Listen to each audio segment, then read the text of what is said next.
கோவில்களில் கொடுக்கும் தீர்த்தத்தை தலையில் தெளித்துக் கொள்ளலாமா அல்லது கூடாதா? கோவில் தீர்த்தம் என்பது கோயிலில் வழங்கப்படும் புனித நீரை குறிக்கும். இது கோயிலில் அர்ச்சனை செய்யப்பட்ட பிறகு பக்தர்களுக்கு வழங்கப்படும் ஒரு பிரசாதமாகும். பொதுவாகவே கோவில்களில் தீர்த்தம் கொடுத்தால் அதை குடிப்பது மட்டுமில்லாமல் பலரும் தலையில் தெளித்துக் கொள்வார்கள், கண்களில் ஒற்றி எடுத்துக் கொள்வார்கள். கோவில்களில் கொடுக்கும் தீர்த்தத்தை தலையில் தெளித்துக் கொள்ளலாமா அல்லது கூடாதா என்பதை பற்றி தெரிந்து கொள்ளலாம்.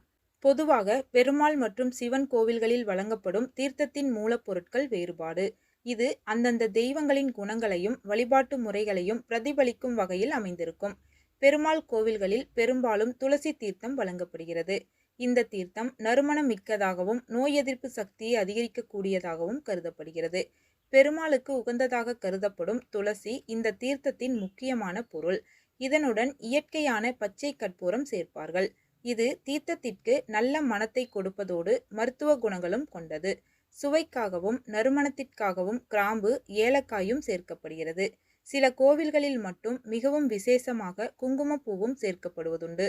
சிவன் கோவில்களில் வழங்கப்படும் தீர்த்தம் பெரும்பாலும் வில்வ தீர்த்தம் என்று அழைக்கப்படுகிறது. இது பஞ்சகாவியம் மற்றும் வாசனை பொருட்கள் கொண்டு தயாரிக்கப்படுகிறது.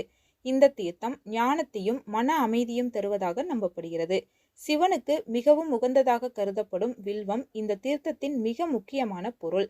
சுவை மற்றும் நறுமணத்திற்காக ஏலக்காய் சேர்க்கப்படுகிறது. அது மட்டுமல்லாமல் கிராம்பு, ஜாதிபத்திரி மற்றும் வால்மிளகு இவை அனைத்தும் ஒரு சிறப்பு பொடியாக தயாரிக்கப்பட்டு தீர்த்தத்துடன் சேர்க்கப்படுகிறது.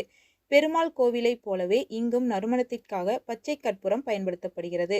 இவையெல்லாம் அந்த காலம் முதல் இந்த காலம் வரை பின்பற்றி வருகிறார்கள். மக்களின் நன்மைக்காகவும் கோவிலுக்கு வரும் பக்தர்களின் நோய் எதிர்ப்பு சக்தி அதிகரிக்கவும் ஆத்மா மற்றும் சரீரம் சுத்தம் ஏற்படுத்தவும் தீர்த்தமாக கொடுக்கப்பட்டு வருகிறது.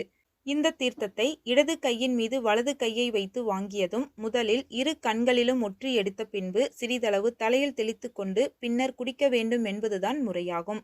தீர்த்தத்தை குடித்துவிட்டு பின் தலையில் தெளிக்கக்கூடாது. தீர்த்தம் கொடுத்த பிறகு பெருமாள் கோவில்களில் பெருமாளின் பாதத்தை, அதாவது ஜடாரியை தலையில் வைப்பார்கள்.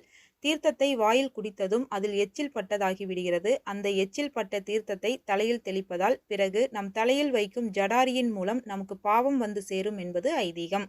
பெருமாளின் பாதம் வைக்கும் சமயத்தில் இந்த பாவத்தை செய்யக்கூடாது என்பதற்காகத்தான் அப்படி சொல்வார்களே தவிர தலையில் தீர்த்தத்தை தெளிக்கக்கூடாது என்று சொல்வது முறையாகாது. கோவில்களில் அபிஷேகம் செய்யப்பட்டு கொடுக்கும் தீர்த்தம் ரொம்பவும் புனிதம் வாய்ந்தது.